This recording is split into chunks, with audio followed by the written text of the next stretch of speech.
What's up, guys? If you look at my channel, you probably noticed that I really like sim racers and I prefer them over arcade racers.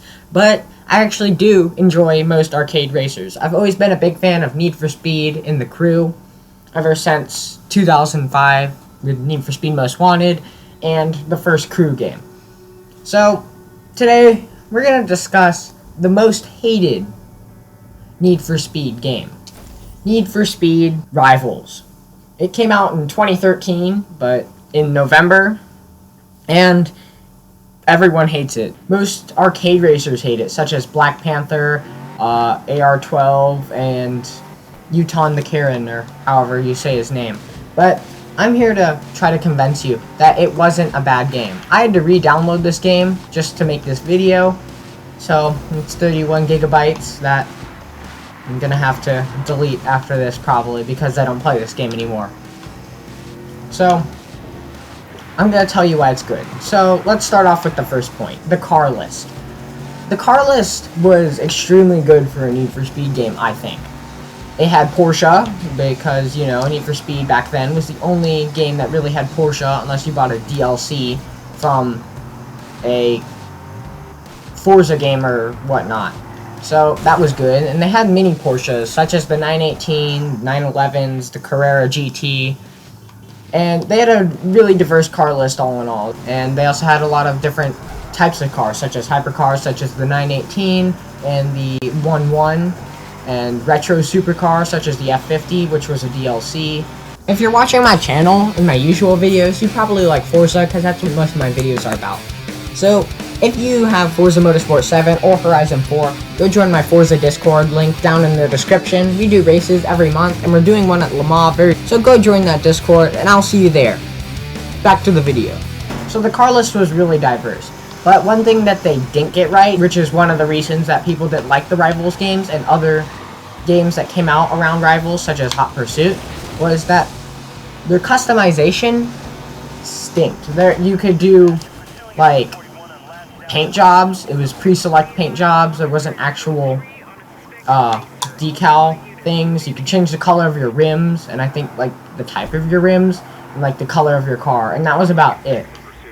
So the customization was horrible for a Need for Speed game, but ever since 2015 they really have improved on that, and this was the last Need for Speed game that was truly bad, I guess you could say, because 2015 really turned that around with their customization and really great game. I've never actually played Need for Speed 2015, but from what I heard, it was really good. Second point on this list, the cop chases. I bought this game for the cop chases back in like 2015 or so, or 2014. I think it was 2014. And I've always been happy with the cop chases. I always thought they were really fun, and I really enjoyed them. They were way better than chases in some of today's Need for Speed games, such as Payback. Personally, I think this game is better than Need for Speed Payback, just because Need for Speed Payback had horrible cop chases. When I buy Need for Speed, I buy it for running from the police, because that's what makes Need for Speed games fun for me. And the fact that in Payback there was no free roam cop chases, and everything was timed and with checkpoints, I really didn't like that game.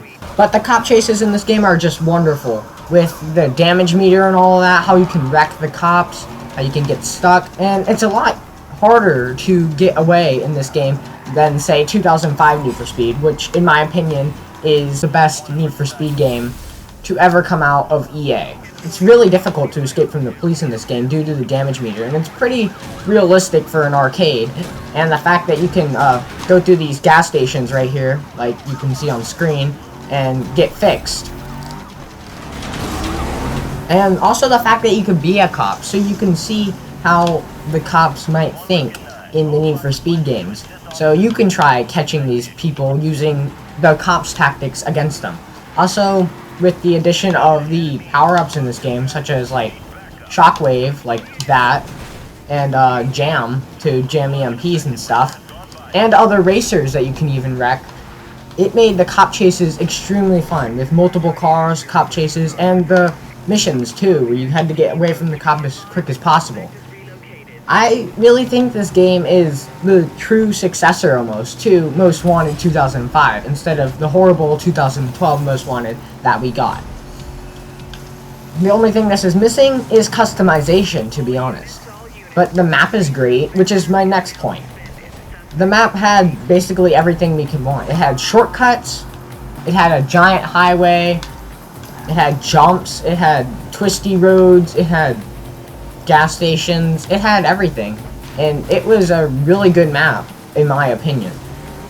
I thought it was done really nicely. Some of the stuff didn't always render in, and there were some flaws with the map, such as if you went like this and just like barely touched the lamppost, the whole thing would fall over, which wouldn't happen in, say, Forza Horizon. But other than that, I think the map was done beautifully, and it is a great game. Next, the story. A lot of people didn't like the story in this game, which is one of the reasons they hated it. I personally thought the story was sure, there wasn't that many cutscenes, and the missions were kind of a repeat, but I thought it was mysterious with, like, Zephyr. I think that was his code name. I haven't played this game in a long time, as you can tell. Also, there were 2 stories, which made it even funner. So, as someone who's beat both of the stories, I'd say they were really fun. And they were difficult, too. It wasn't easy, like, you know, Payback or Heat, where you can just go through them in, like, a few months and finish them. Besides 2005 Most Wanted, this is the hardest Need for Speed story that I've ever done. It took me at least over a year to defeat the story. I didn't play the game that much, though, but I did play it a pretty good bit, and to defeat both the stories, it took a long time. The game kept you busy, and I liked that, because even after you completed the story, you still had the option to unlock more cars that you haven't gotten yet, and with the speed points, which is the weird currency system that you get for just driving around and doing skills and not getting caught by the cops and banking it. I'd say Rivals is, at least out of the Need for Speed games I've played, the 3rd best one. Compared to the new ones, it's better than Payback. It's not better than Heat or 2015, but it's better than the 2012 Most Wanted, The Run, Nitro, all of those weird Need for Speed games that were just basically copy and paste. I mean, Rivals was a copy and paste of Hot Pursuit, basically, with the ability to be a cop and whatever. It was the 2nd Need for Speed game I ever owned. The first one was 2005 Most Wanted, which I talk about a lot because I really like that game and I really enjoyed it, and I think it's the best Need for Speed ever. So that's why I keep comparing Rivals to it, because I really feel that Rivals should have been the worthy successor to Most Wanted instead of that dumb 2012 game that we all really just hated. Another thing that I really liked about this game that was completely different than most EA games is that the game didn't push you to buy stuff like DLCs. There was only like a few DLCs you could buy, and they were all cars. There was no giant features that you were missing out on or anything. And I really like that about the game, because it wasn't a giant ad for EA like EA games usually are. I haven't talked very much about the cop side of this game, but it really was another great thing about this game. This was the last Need for Speed game where you could actually be a cop, and it was one of my favorite things about this game, to be honest. Chasing down other people in multiplayer, if you enjoyed multiplayer, which wasn't exactly good in this game, but it was decent. It could have been better. And chasing down the AI racers, even with other cops, it gave you a sense of, like, camaraderie, I guess, to chase after these racers with other cops and to decide who's going where, and it really gave you another feel for the game. Also, this Need for Speed game was also one of the more timid ones compared to the others. It was rated E 10+, so everyone 10 and up, when most games are rated teen for Need for Speed, so it wasn't that aggressive, I guess you can say, with the language and everything. The cops were really a fun experience to drive in. Sometimes, you know, you just want to be on the other side and take down the racers instead of being the racer. See, the thing about Need for Speed, with the racers, you really don't feel that sense of, like, camaraderie. But with the cops, you're fighting with the cops to take down this street racer scene, I guess you can say.